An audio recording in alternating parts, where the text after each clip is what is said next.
pagi Bapak Ibu dan Saudara yang dikasihi Tuhan. Kita bersyukur pagi ini kita kembali beribadah walaupun di rumah masing-masing, tetapi itu semua karena pertolongan Tuhan kita ada sampai hari ini. Oleh karena itu saya memberikan kesempatan kepada kita untuk bersaat teduh. Saat teduh dimulai.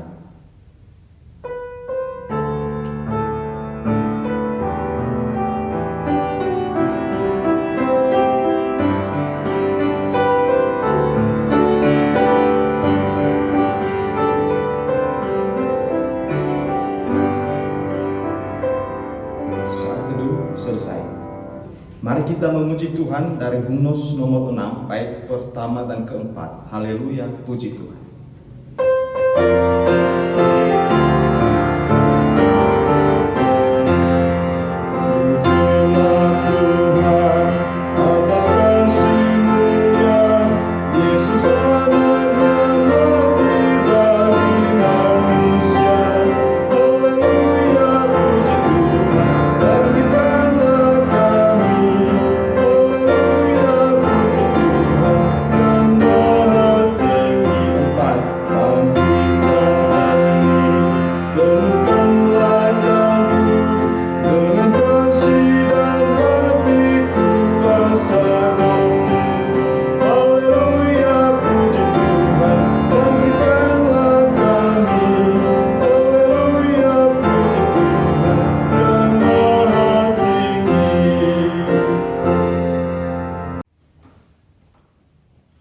Pertolongan kita di dalam ibadah pada pagi hari ini datangnya dari Allah Tritunggal, Tuhan yang sudah menyatakan dirinya di dalam Allah Bapa, Allah Anak dan Allah Roh Kudus.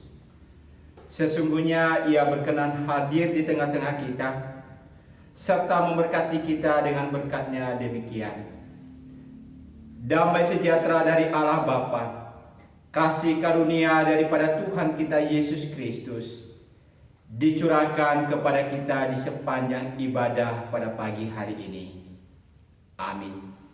Sabda Tuhan di awal ibadah kita pada pagi ini terambil dari Injil Yohanes pasal 14 ayat 15 sampai 17. Beginilah firman Tuhan. Jikalau kamu mengasihi aku, kamu akan menuruti segala perintahku. Aku akan meminta kepada Bapa, dan Ia akan memberikan kepadamu seorang penolong yang lain, supaya Ia menyertai kamu selama-lamanya, yaitu Roh kebenaran. Dunia tidak dapat menerima Dia, sebab dunia tidak melihat Dia dan tidak mengenal Dia. Tetapi kamu mengenal Dia, sebab Ia menyertai kamu dan akan diam di dalam kamu. Mari kita menanggapi sabda pembukaan ini dengan memuji Tuhan dari Hymnus nomor 110 bait 1 dan 3.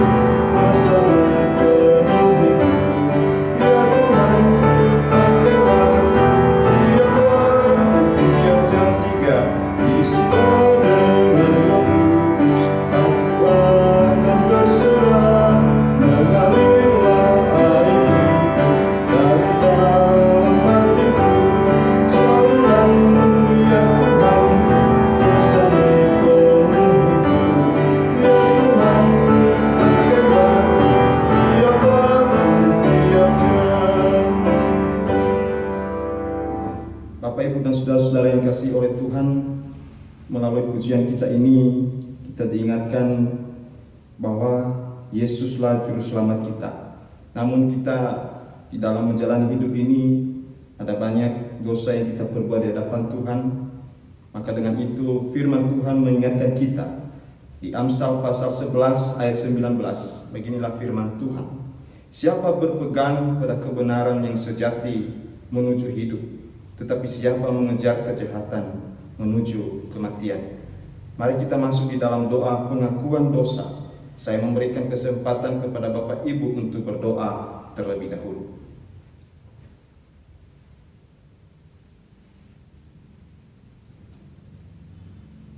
Bapa kami yang di sorga, yang penuh kasih dan panjang sabar, Pada kesempatan ini kami anak-anak-Mu datang kepadamu ya Tuhan. Dengan kerendahan hati kami mohon pengampunan daripada Engkau. Kami menyadari bahwa begitu banyak kesalahan, dosa yang kami perbuat di hadapan-Mu ya Tuhan. Oleh itu kami memohon pengampunan daripada Engkau. Terima kasih Bapa di surga, Engkau yang mengampuni segala dosa-dosa kami. Engkau Allah yang Maha Kuasa. Terima kasih ya Tuhan. Kami juga bersyukur untuk keselamatan yang Kau berikan kepada kami melalui Yesus Kristus. Terima kasih ya Tuhan. Di dalam nama Yesus kami berdoa dan mengucap syukur. Amin. Berita anugerah kita baca di Efesus pasal pertama ayat ke-7. Sebab di dalam Dia dan oleh darahnya kita beroleh penebusan, yaitu pengampunan dosa menurut kekayaan kasih karunia-Nya. Kita bersyukur untuk anugerah Tuhan yang Tuhan sediakan bagi kita dengan memuji Tuhan dari Hymnos nomor 160 bait 1 dan 2.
Mempersiapkan hati dan pikiran kita untuk mendengar firman Tuhan. Mari kita berdoa. Bapa kami di sorga, kami telah siap untuk mendengar sabda-Mu pagi ini.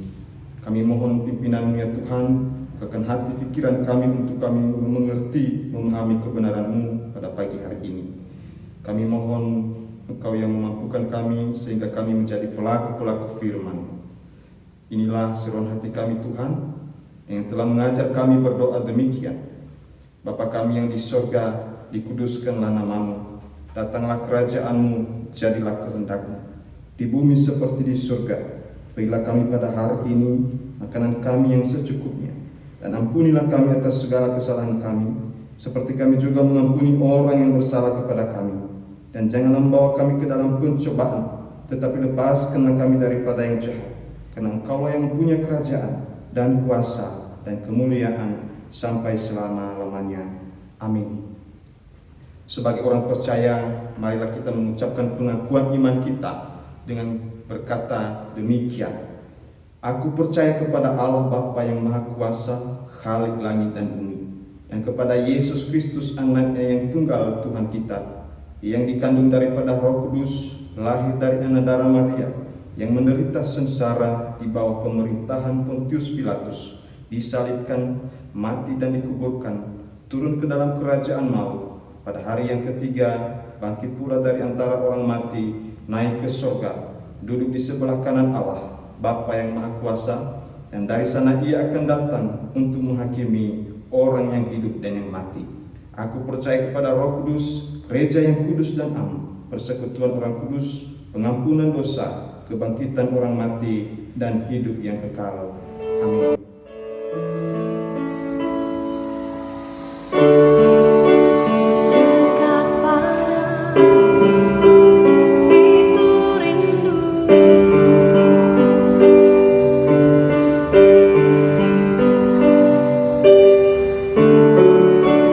Setiap kata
Kita bersyukur hari ini karena kita bisa beribadah kepada Tuhan walaupun lewat online. Dan kita juga bersyukur Bapak Ibu karena Tuhan memberikan kita kesehatan. Bapak Ibu, mari kita merenungkan kebenaran firman Tuhan. Kita baca di dalam 1 Yohanes pasalnya keempat, ayat pertama sampai dengan ayatnya yang keenam. Saya akan baca bagi kita, Bapak Ibu akan mengikutinya di dalam hati masing-masing. Judul perikop, Roh Allah dan Roh Antikristus. Saudara-saudaraku yang kekasih, janganlah percaya akan setiap roh, tetapi ujilah roh-roh itu, apakah mereka berasal dari Allah, sebab banyak nabi-nabi palsu yang telah muncul dan pergi ke seluruh dunia. Demikianlah kita mengenal roh Allah. Setiap roh yang mengaku bahwa Yesus Kristus telah datang sebagai manusia berasal dari Allah, dan setiap roh yang tidak mengaku Yesus tidak berasal dari Allah. Roh itu adalah roh Antikristus, dan tentang dia telah kamu dengar bahwa ia akan datang, dan sekarang ini ia sudah ada di dalam dunia. Kamu berasal dari Allah, anak-anakku, dan kamu telah mengalahkan nabi-nabi palsu itu. Sebab roh yang ada di dalam kamu lebih besar daripada roh yang ada di dalam dunia. Mereka berasal dari dunia, sebab itu mereka berbicara tentang hal-hal duniawi, dan dunia mendengar mereka. Kami berasal dari Allah. Barang siapa mengenal Allah, ia mendengarkan kami. Barang siapa tidak berasal dari Allah, ia tidak mendengarkan kami.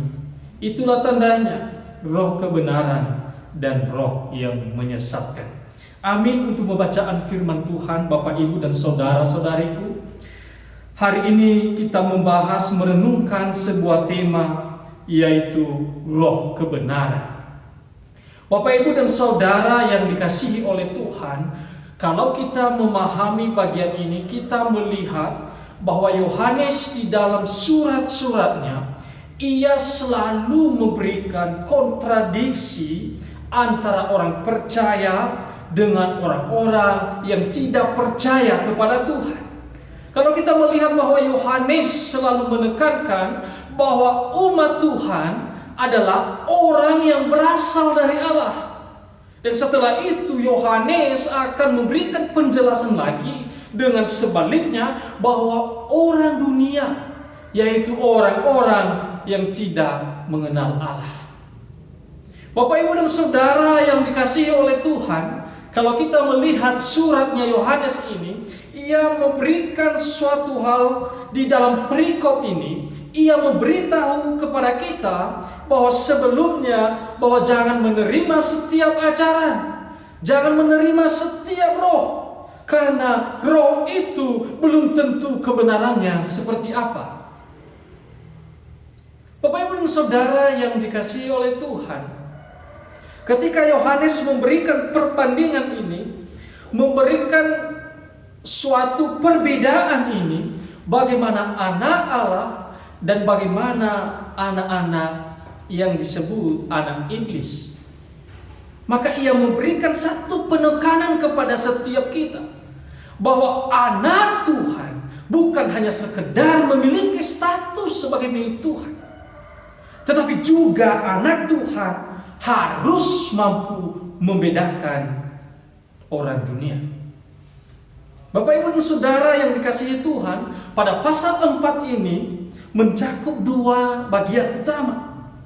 Yang pertama, ia atau Yohanes memberikan kepada kita secara singkat bahwa kita harus memeriksa klaim-klaim spiritual, klaim-klaim kerohanian, ya.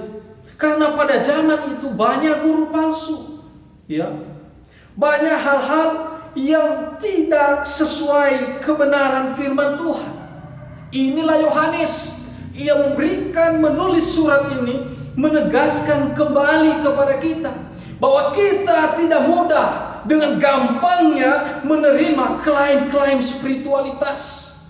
Kalau kita melihat pada saat ini, Bapak Ibu, bukan hanya pada zamannya, pada zaman dahulu ketika Yohanes menulis ini, ketika Rasul Yohanes menulis ini. Tetapi pada saat ini pun ada banyak ajaran-ajaran palsu, ajaran-ajaran yang boleh masuk di dalam gereja, ajaran-ajaran dunia yang boleh masuk di dalam gereja, dan ini diterima begitu gampang oleh orang percaya. Ya, kalau kita melihat bahwa mereka menceritakan pengalaman mereka, ini pengalaman spiritual yang saya maksud. Mereka menceritakan pengalaman mereka, sepertinya ada sesuatu hal yang mereka dapatkan di luar kebenaran Alkitab. Bahkan ada yang mengatakan bahwa Alkitab tidak cukup, butuh pengalaman-pengalaman yang supranatural bersama dengan Tuhan. Bisa saja Tuhan memakai bagian itu, hal itu, tetapi tidak serta-merta bahwa hal itu bertentangan dengan kebenaran firman Tuhan. Bapak Ibu dan Saudara yang dikasihi Tuhan, kita kalau mungkin pelihara hewannya, pasti kita ketika kita punya peliharaan hewan yang mungkin berbeda jenisnya, anjing sama kucing, dan kita tahu betul apa itu karakter anjing dan bagaimana karakter kucing. Ketika ada orang yang tidak pernah tahu tentang kucing dan anjing, maka orang itu akan bertanya kepada kita, dan kita pasti bisa menjawabnya dengan benar karena kita tahu karakternya. Maka Bapak Ibu yang dikasihi oleh Tuhan, kucing dan anjing pun memiliki suatu ciri khas yang berbeda. Itu hewan. Tapi apalagi manusia yang memiliki status sebagai anak Tuhan, maka kita juga punya ciri khas khusus yang bisa dilihat, yang bisa dijelaskan perbedaan kita dengan dunia. Kalau kita tidak memiliki bagian ini, bagaimana kita bisa hidup seperti orang-orang yang siap menghadapi berbagai tantangan zaman, terlebih pengajaran-pengajaran palsu. Itu alasan yang utama Yohanes menulis surat ini. Alasan yang kedua adalah Yohanes memberikan peringatan kepada kita. Karena orang-orang percaya di segala abad pasti akan menerima menghadapi ajaran palsu. Karena begitu bertebaran di dunia ini. Rasul Yohanes memberikan penekanan kepada kita. Di dalam suratnya ini, alasan yang kedua adalah bahwa kita pasti menghadapi ajaran-ajaran palsu. Ini tidak bisa dipungkiri dalam hidup kita. Dan ini tidak bisa kita tolak. Tidak bisa kita hidup benar, mulus terus. Dan kita tidak bisa mengatakan bahwa saya tidak mau hidup dengan orang-orang dunia, tidak mau bertetangga dengan orang-orang dunia. Tetapi justru Rasul Yohanes menjelaskan kepada kita, tidak ada alasan bagi kita untuk menghindari bagian itu, menghindari hal-hal itu akan menghampiri kita. Maka apa yang perlu Bapak Ibu dan Saudara, mempersiapkan diri kita, mempersiapkan kuda-kuda kita. Bagaimana kita bisa menempatkan diri di dalam dunia ini? Ini sulit Bapak Ibu. Ini sangat sulit.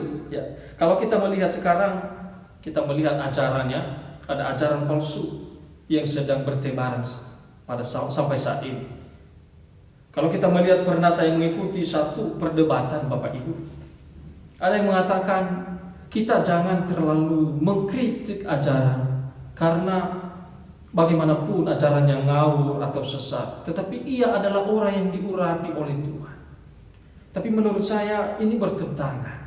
Orang yang diurapi oleh Tuhan pasti ajarannya tidak bertentangan dengan kebenaran firman Tuhan. Bapak Ibu dan Saudara yang dikasihi oleh Tuhan, maka pada kesempatan ini mari kita belajar bersama-sama. Di awal tadi saya sudah membuka fakta-fakta yang boleh terjadi pada dunia ini dan yang akan bahkan sedang kita hadapi. Maka bagaimana caranya supaya kita bisa menikmati kehidupan, kebenaran di dalam roh, di dalam Allah yang memberikan kekuatan kepada kita. Bapak Ibu dan Saudara yang dikasihi Tuhan, yang pertama adalah bahwa kita menguji segala ajaran yang masuk bahkan di segala ajaran yang kita dengar. Saya baca bagi kita ayat pertama, saudara-saudaraku yang kekasih, janganlah percaya akan setiap roh, tetapi ujilah roh itu, apakah mereka berasal dari Allah, sebab banyak nabi-nabi palsu yang telah muncul dan pergi ke seluruh dunia. Bapak, Ibu, dan saudara yang dikasihi Tuhan, bagaimana kita bisa hidup di dalam roh? Yang pertama, kita harus menjaga hidup kita dari ajaran-ajaran palsu. Bagaimana caranya tadi? Kita harus mengujinya, menguji ajaran itu sesuai kebenaran firman Tuhan. Kata roh di sini, Bapak Ibu, ini bukan, memang ini tidak bicara kepada Roh Kudus ya. Saya baca bagi kita, saudara-saudara yang kekasih, janganlah percaya akan setiap roh. Memang itu pneuma ya dalam bahasa Yunani, ya bisa dipakai untuk Roh Kudus. Tetapi dalam konteks bagian ini tidak ditunjukkan kepada Roh Kudus, tetapi ini ditunjukkan kepada pengajaran, orang yang mengajar. Walaupun itu bukan artinya mengajar, tetapi ini konteksnya menunjukkan kepada pengajar. Ya, saya baca bagi kita, janganlah percaya akan setiap roh, tetapi ujilah roh itu.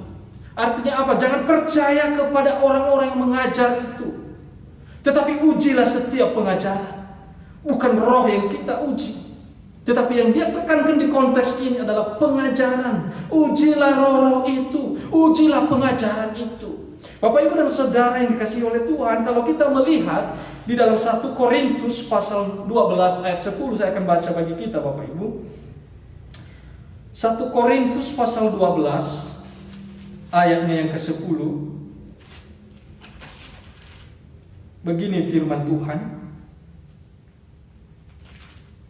Kepada yang seorang roh memberikan kuasa, itu Roh Kudus memberikan kuasa untuk mengadakan mukjizat, dan kepada yang lain yang memberikan karunia untuk bernubuat, dan kepada yang lain lagi ia memberikan karunia untuk membedakan bermacam-macam roh.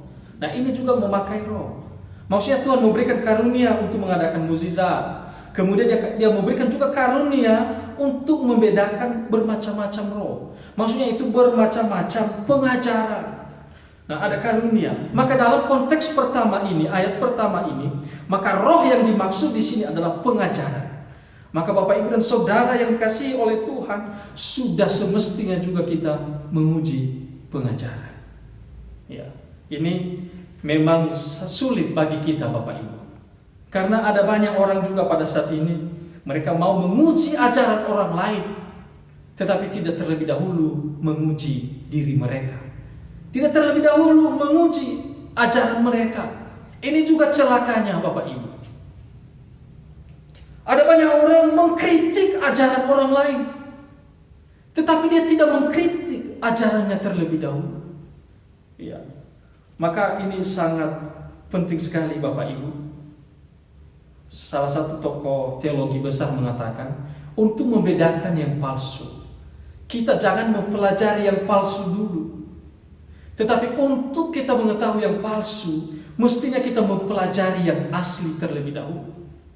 Sehingga ketika kita sudah memahami yang asli, maka kita mampu membedakan mana yang palsu.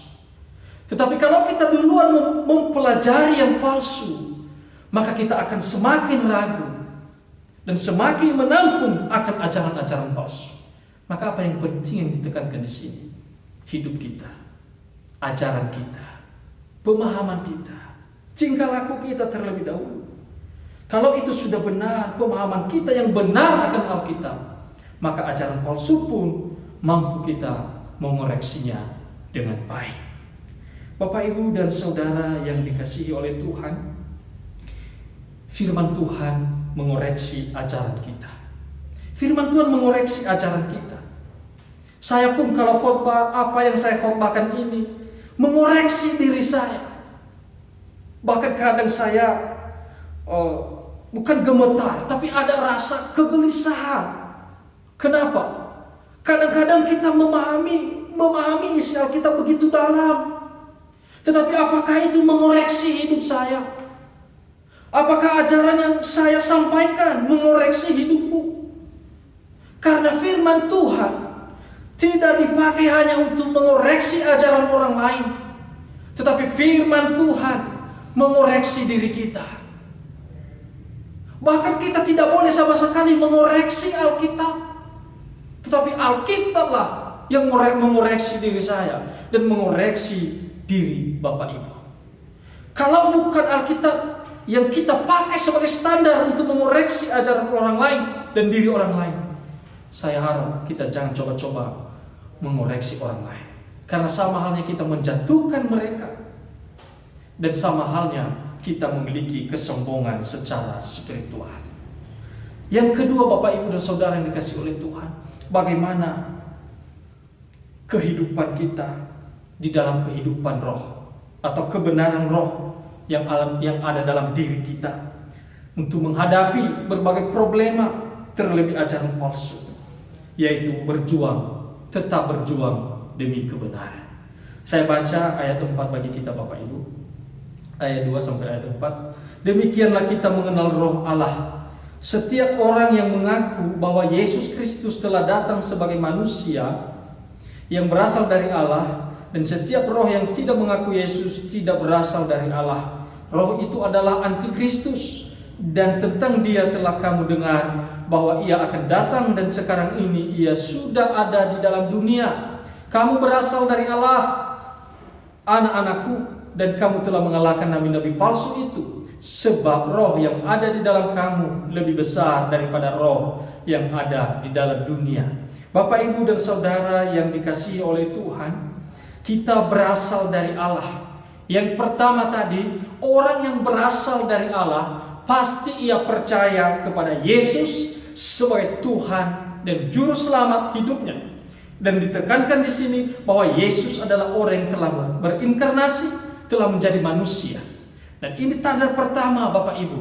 Orang yang berasal dari Allah, orang yang dipenuhi oleh kuasa roh, yaitu ia yang percaya kepada Yesus sebagai Tuhan yang telah berinkarnasi menjadi manusia. Ada banyak orang yang percaya kepada Allah, tetapi mereka tidak percaya kepada Yesus. Ada banyak orang yang percaya kepada Yesus sebagai Tuhan, tetapi mereka tidak percaya kemanusiaan Yesus. Dan mereka katakan bahwa kemanusiaan Yesus adalah berdosa. Maka ini juga yang perlu kita perhatikan. Sekarang banyak ajaran yang minggu-minggu ini sedang viral. Bahkan ada pendeta-pendeta besar, Bapak Ibu. Salut. Saya sangat menghargai mereka. Saya melihat perdebatan-perdebatan mereka dengan tetangga sebelah cukup bagus, Bapak Ibu. Saya angkat jempol selama ini. Tapi ternyata akhir-akhir ini mereka menolak Allah Tritunggal. Mereka katakan bahwa tidak 3 pribadi, tapi 3 manifestasi. Allah Bapa yaitu Yesus. Tidak 3 pribadi, hanya 1 pribadi. Dan kemarin sudah dikeluarkan dari sinodenya. Padahal ini hamba Tuhan besar. Dan saya secara pribadi kasihan sama orangnya. Ya, walaupun banyak orang yang menghakimi segala seperti apalah, tapi saya melihat bagaimana usahanya selama ini. Kenapa saya katakan Bapak Ibu, kita juga perlu hati-hati dalam setiap apa yang kita dengar.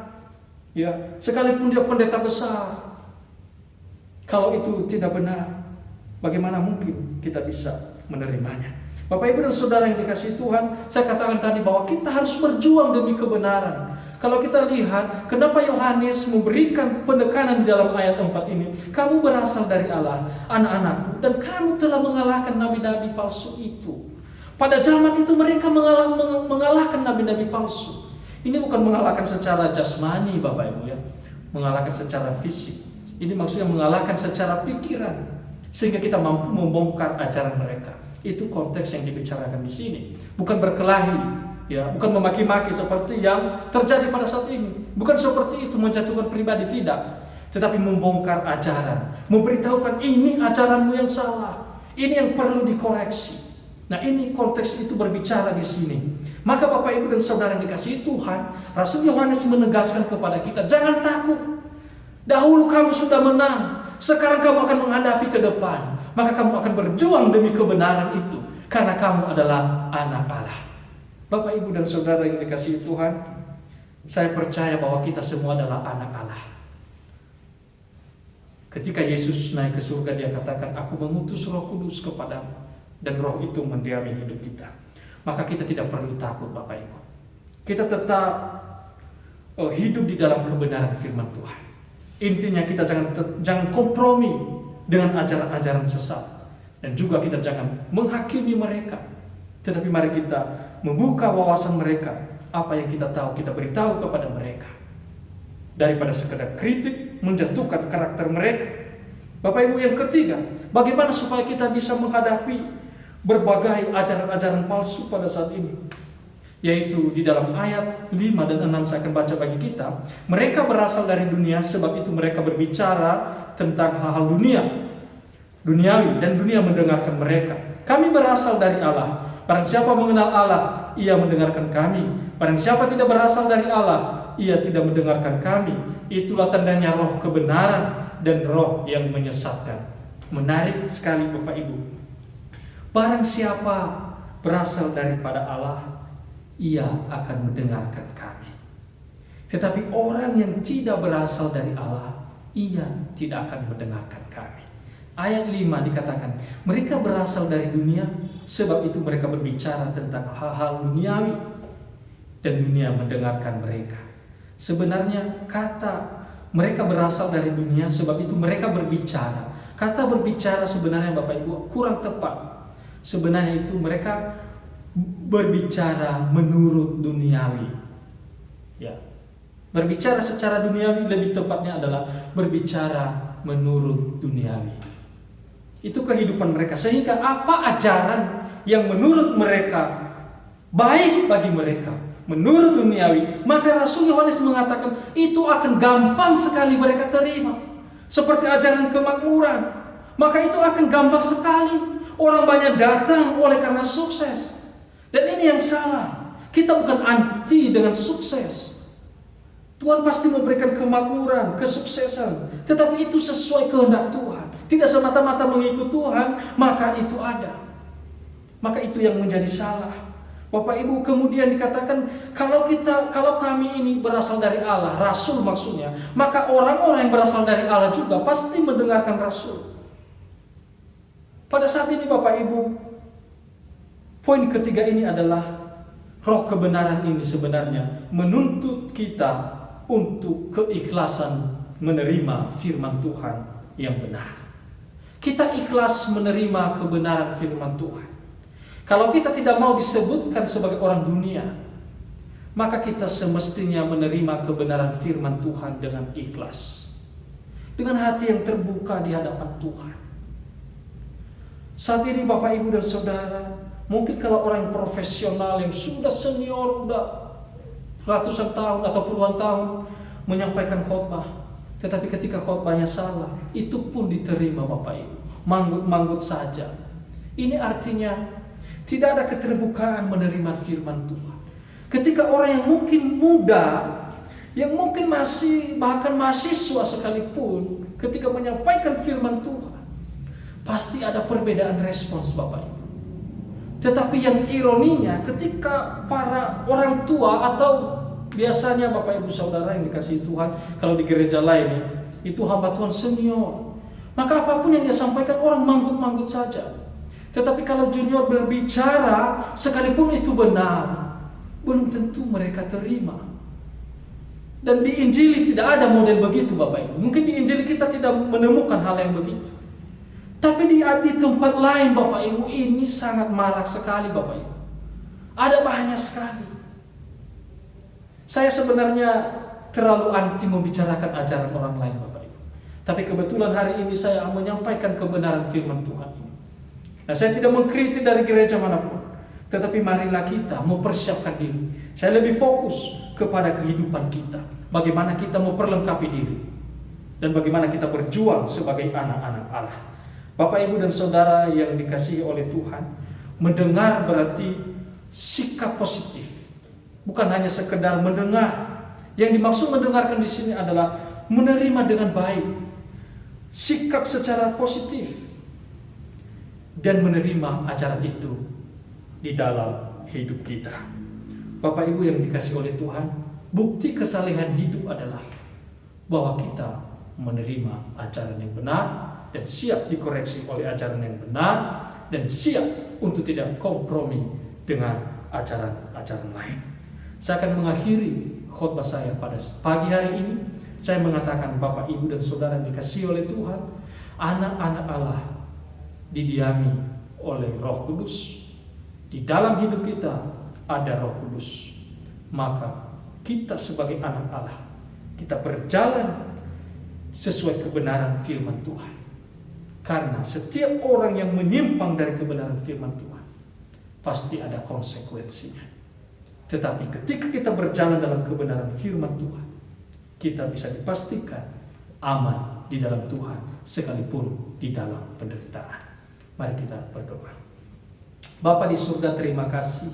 Kami mengucap syukur pada pagi hari ini Tuhan.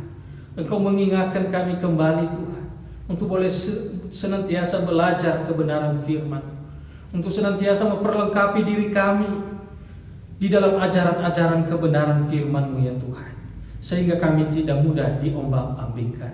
Kami juga bersyukur ya Tuhan, jika jemaat gereja Elios Malang pada saat ini ada di dalam lindungan Tuhan. Dan kami percaya Tuhan, kami tetap berjalan di jalan-Mu Tuhan.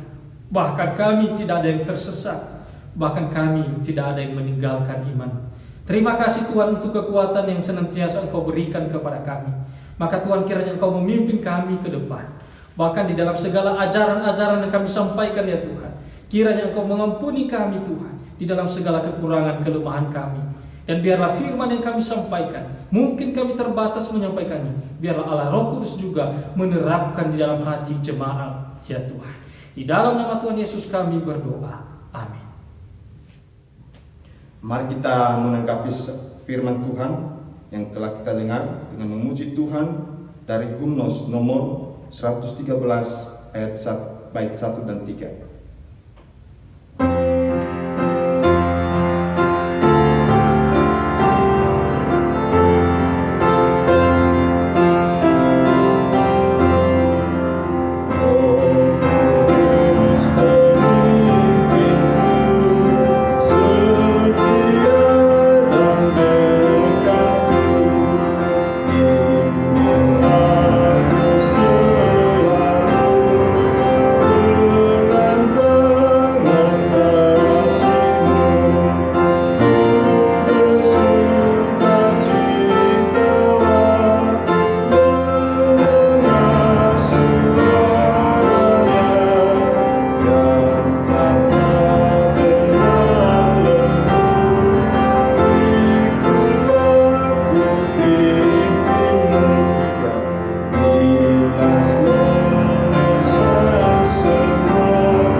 Selamat pagi Bapak Ibu dan jemaat yang dikasihi Tuhan, Shalom.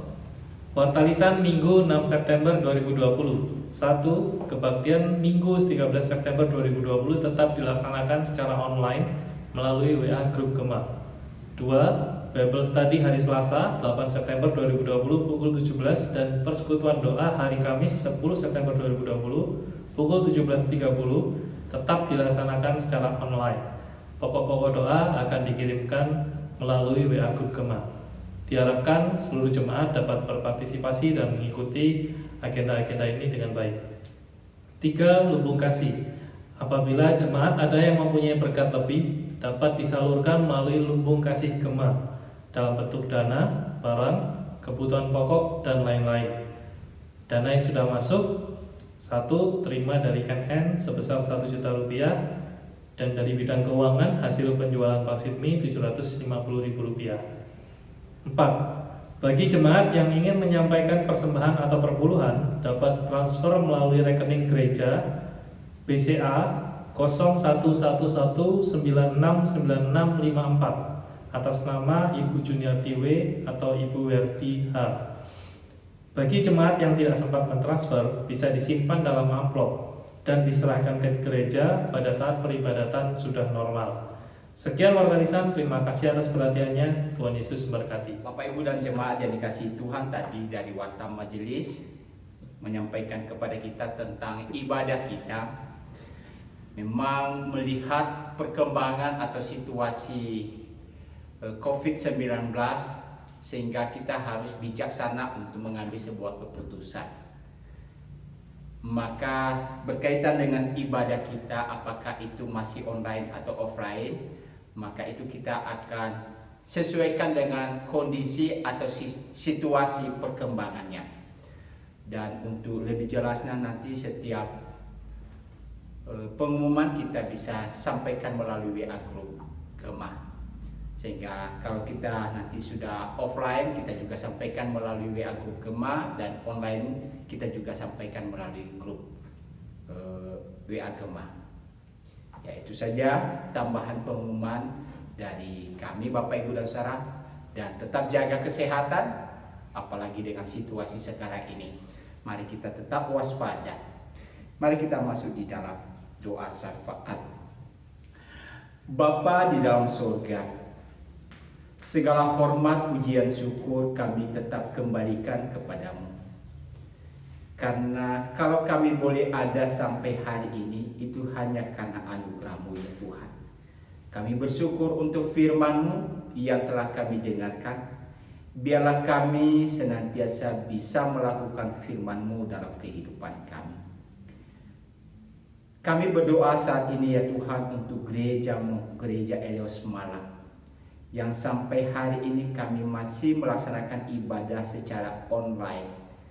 Tapi kami tidak tahu ke depan apakah kami melaksanakan ibadah secara offline. Oleh karena kami melihat situasi dan keadaan dan perkembangan saat ini. Oleh karena itu ya Tuhan, tolong kami untuk senantiasa bisa dengan bijak menyikapi segala situasi dengan sebaik-baiknya.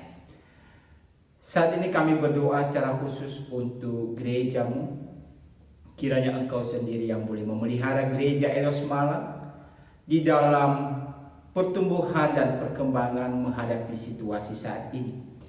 Kami berdoa untuk kegiatan-kegiatan rohani gereja yang setiap minggu kami laksanakan. Tuhan berkati sehingga kegiatan-kegiatan rohani ini boleh berjalan dengan baik. Kami berdoa juga untuk setiap jemaat-Mu, pribadi lepas pribadi kami serahkan di dalam tangan-Mu. Mulai sekolah minggu, pemuda, remaja, dan dewasa. Bahkan kami berdoa untuk jemaat-jemaat yang sakit. Tuhan, kiranya Engkau boleh memulihkan mereka dengan kuasa dan pertolongan-Mu, dan hiburkan mereka dengan kebenaran-kebenaran firman-Mu ya Tuhan. Bapa, kami juga berdoa pada saat ini untuk kegiatan-kegiatan yang kami laksanakan, persiapan-persiapan dalam pelaksanaan ibadah secara online. Ya Tuhan, pimpin dengan tangan kasih-Mu. Berkati setiap tim yang terlibat di dalam proses ini, sehingga kami semua dengan bergandengan tangan bisa melaksanakan tugas pelayanan kami dengan sebaik-baiknya. Kami juga berdoa saat ini ya Tuhan untuk sinode kami, Yayasan Elios dan Yayasan STT Saleh. Ya Tuhan, berkati, Engkau juga boleh memelihara dan mencukupkan segala apa yang diperlukan. Kami berdoa untuk bangsa dan negara kami, pemimpin bangsa dan negara kami, sehingga mereka juga bisa menjalankan segala tanggung jawab mereka dengan sebaik-baiknya. Terima kasih Bapa di surga. Kami serahkan seluruh kehidupan kami di dalam memasuki minggu yang baru. Tuhan tahu apa yang akan terjadi dalam kehidupan kami. Oleh karena itu, biarlah kami senantiasa menyerahkan kehidupan kami di dalam tangan pimpinan. Berkati seluruh sidang jemaat-Mu dimanapun mereka berada, serta dan pimpin mereka dengan tangan kasih-Mu. Terpujilah Engkau ya Bapa, di dalam Kristus Yesus Tuhan kami berdoa. Amin. Kita akan mengakhiri ibadah kita. Mari kita memuji Tuhan dari hymnus 299 bait pertama.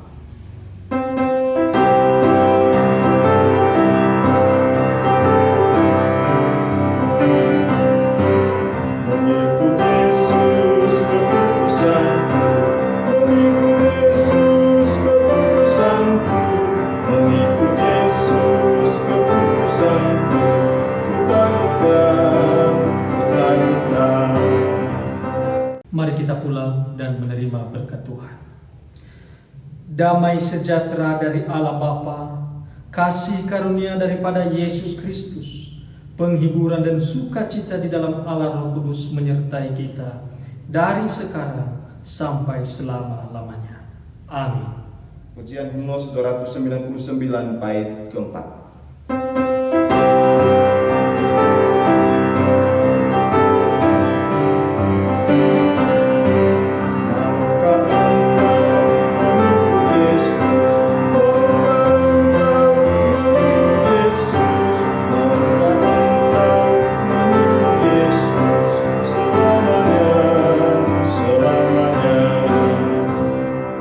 Selesai, silakan bersaat.